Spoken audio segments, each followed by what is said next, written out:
The Naxtra passenger EV battery is the world's first mass-produced sodium-ion EV battery. He walked through the halls of the Shanghai Auto Show with the same excitement he felt every year. But this time, something felt different. The show was packed with concept cars, luxury EVs, futuristic interiors, and experimental mobility designs. Yet among all of it, one machine immediately grabbed his attention. It was an electric vertical takeoff aircraft, an eVTOL with a claimed endurance of about 1 hour and 20 minutes and a range of around 250 kilometers. The idea of a small aircraft lifting off vertically and traveling that far in electric power alone felt like a look into the next decade. As impressive as that aircraft was, he quickly realized it was not the highlight of the show. The true shock came from 3 major battery announcements from CATL that he believed would shift the entire automotive landscape. He had been creating technology content for years, but this moment felt special. CATL had unveiled the world's first mass-produced sodium-ion battery called Naxtra, a dual-chemistry battery platform called Freevoy, and the second generation of their ultra-fast charging Xingxing battery. He took a deep breath, ready to break each one down and see how they connected. As he spoke, he made it clear that CATL had partnered with him for access, but the opinions and excitement were fully his own. He explained that since the invention of rechargeable batteries, lithium had been at the center of everything. Lithium sat at the top row of the periodic table as the lightest alkali metal, which made it ideal for batteries. But lithium came with problems. It was not abundant. And as the world moved toward hundreds of millions of electric vehicles, the supply chain could become strained. Prices of lithium had already fluctuated wildly, raising concerns for long-term cost stability. That was why CATL had spent years developing something that did not rely on lithium at all. Their sodium-ion battery replaced lithium with sodium, the next lightest alkali metal on the periodic table.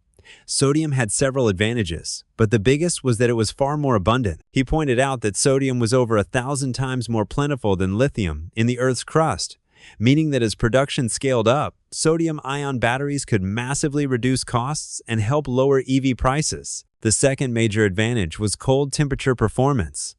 To show this, CATL demonstrated a sodium-ion battery operating at around 40 degrees Celsius. Even in that extreme cold, the battery powered a kettle, lights, and other devices. The point was clear. Lithium-ion cells struggled in deep cold without heating elements to keep the chemistry active, while sodium-ion batteries continued to operate with minimal loss. For countries with harsh winters, this could be transformative. However, sodium-ion chemistry also had drawbacks. It lagged in energy density. That meant heavier packs for the same range or shorter ranges for the same weight. This trade-off was the reason sodium-ion batteries had not replaced lithium-ion across the board. But this was also where CATL's second announcement came in. He explained that engineering was always about balancing pros and cons. Different battery chemistries behaved like different materials in wiring. Copper offered the best overall balance. Aluminum was cheaper with reasonable performance. Gold was excellent, but too costly. In the same way, lithium iron phosphate offered long cycle life and safety, but lower energy density, while nickel cobalt manganese offered efficiency and range, but cost more and degraded faster. Automakers had always been forced to choose one over the other. That choice determined the vehicle's behavior, charge rate, and overall performance. CATL's Freevoy dual-power battery system removed the need for that single-choice limitation. For the first time, 2 different chemistries were placed in the same pack. Sodium-ion cells could handle fast charging, safety, and low temperatures. Lithium iron phosphate cells could handle energy density and longer range. When combined in one architecture, the pack delivered the advantages of both.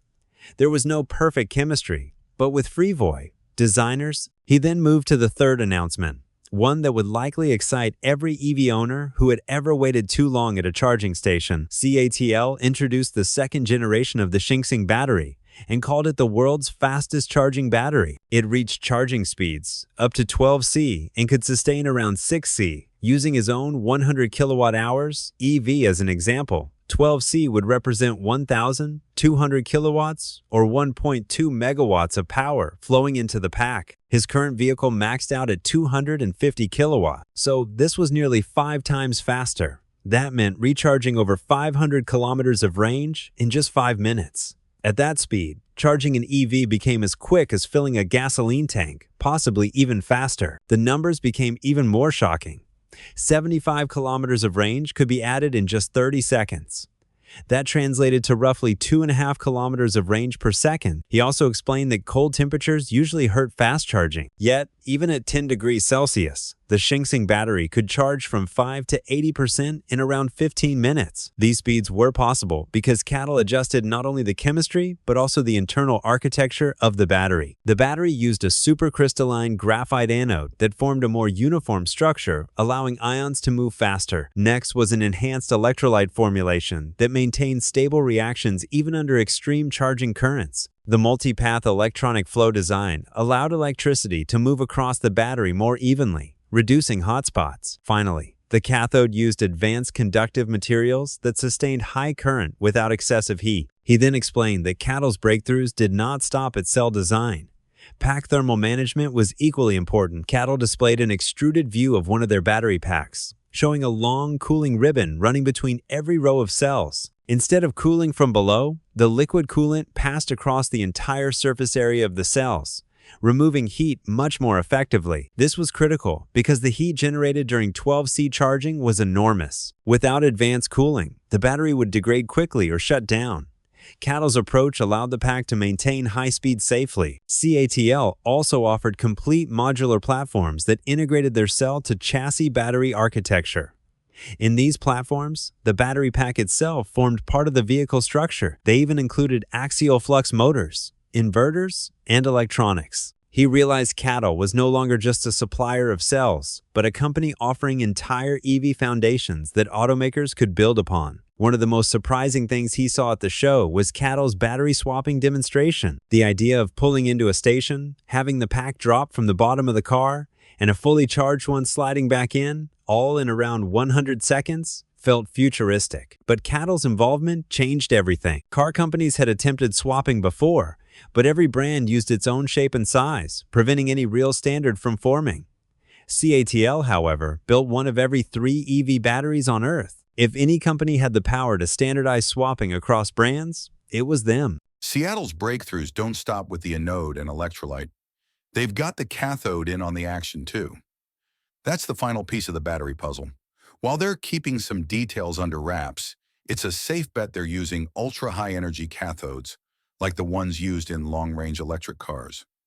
These cathodes are key to reaching the insane energy levels Seattle is promising. Traditional cathodes, the power storing part of a battery, usually hold about 250 watt-hours per kilogram. That's decent, but it limits how much energy a battery can store. Seattle's new cathodes kick that up to 350 watt-hours per kilogram, a 40% jump. More energy means your electric car can go farther and charge faster. Pretty awesome, right?